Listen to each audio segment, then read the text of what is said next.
Hey, so in today's video, I'll be turning myself into a Studio Ghibli animator by animating a scene from one of their movies. Let's get into this. So since the last time when I animated a little snippet from One Piece, I've been thinking of animating something again. I originally thought to turn popular memes into anime, but then the other day, when I just sat watching Spirited Away with the dog, I thought, maybe this will do. And that's how I came up with this video. But before I could even start animating, I had to decide what I was going to animate, and that was harder than you'd think. I originally looked at Howl's Moving Castle and saw things I wanted to animate, but then I realized I'm still a noob and probably couldn't do it. So then, I looked at Spirited Away, and this time I just couldn't find anything I actually wanted to animate. But finally, after all that searching, I came across the one for me. The light at the end of the tunnel. Ponyo. It's kind of funny I chose Ponyo because out of all the movies, it's probably one of my least favorite. But, you know, it's cute, so I gave it a go. So then I began my search on the scene. I took a look on Pinterest and YouTube for scenes, and then I remembered that there was a scene in Ponyo when she's running on the water, and there are fish jumping and diving in the background. And I just remembered how cool that looked, so I decided to do that one. So I downloaded the reference off of Pinterest and began the process. So of course to start, I opened up OpenTunes, my preferred software for animation. And I knew that I needed to prepare myself with some more information before I try and tackle this Ponyo animation.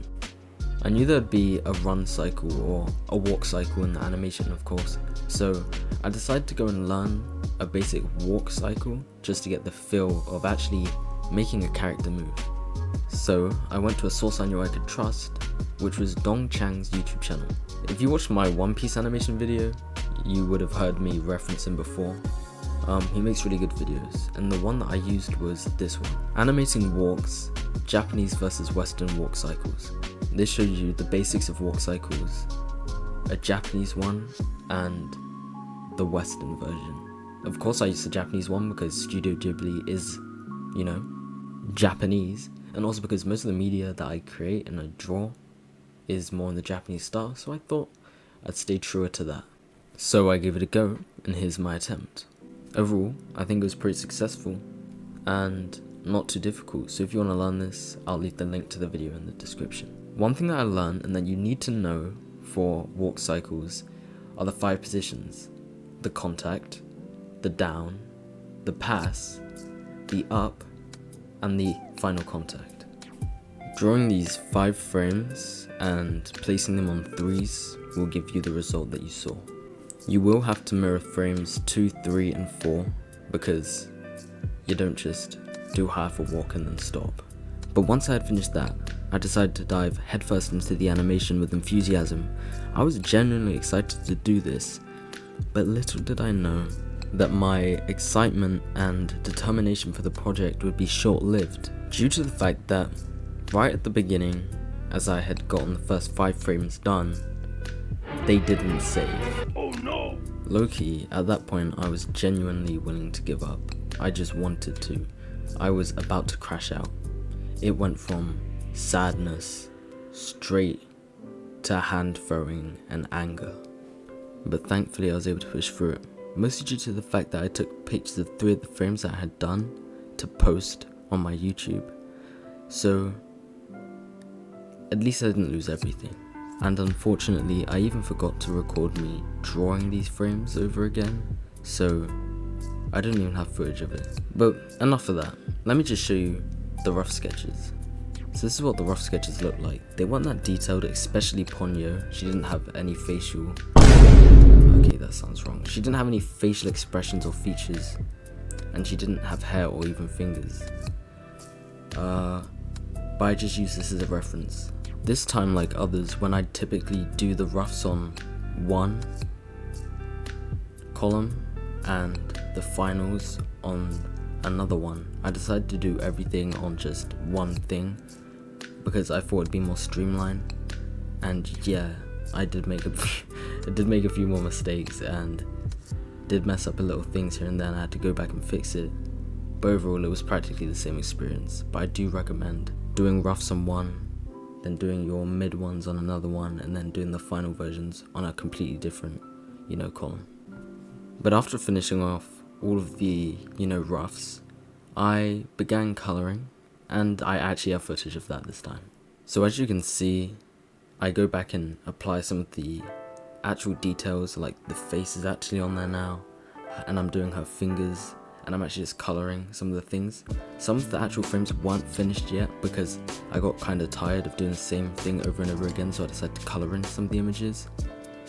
And just having a little break like that, or just changing the focus of what I'm doing, helps me stay and actually keep on doing the project. Colouring the images at times was actually a bit of a hassle, and this is why I recommend you do everything on different layers, especially like colouring on the background separate from the the foreground, because genuinely you will get frustrated with lines turning into different colours, things getting filled in into different colours, and it's just all over the place sometimes.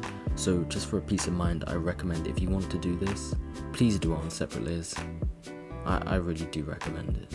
For the most part, colouring actually wasn't a hassle though. It was enjoyable, kind of like therapeutic, finding the little gaps that you have to fill in, and then filling them in with the right colour, and then doing that again, and again, and again. Yeah, it was amazing. But overall, the experience wasn't bad, and it was really enjoyable actually.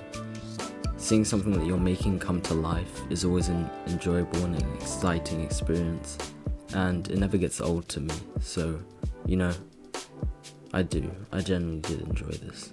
But for now, I'll just let you guys watch me finish off a lot of these frames and colour them in, because not much went wrong except from Ponyo's disfigured face. Yeah, I kind of fumbled with that one.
So after all the frames for the animation were done, this is what they all looked like. Overall, I was really happy with the final frames, especially with the fish in the background. I thought they actually looked like really good. We can forget about Ponyo's face, just keep looking at the fish. So now for the part you've all been waiting for, the finale, the synopsis, the end, what this actual animation looks like. I ended up running this animation on 3s. I did try 2s as well, but it was kind of fast. It just didn't look right. So I ended up doing it on 3s. I had a lot of fun doing this. I'm sorry it came out late. It was on purpose because I kind of wanted to try and upload it today, but it didn't even get uploaded on Tuesday because I'm silly. I'm sorry about that, but that's enough of my babbling. Here's the final result. Ponyo. Okay guys, thank you for watching the video. Maybe consider dropping a like and subscribing. That's if you want to, and I'll see you in the next one. Oh, I can finally go to bed now.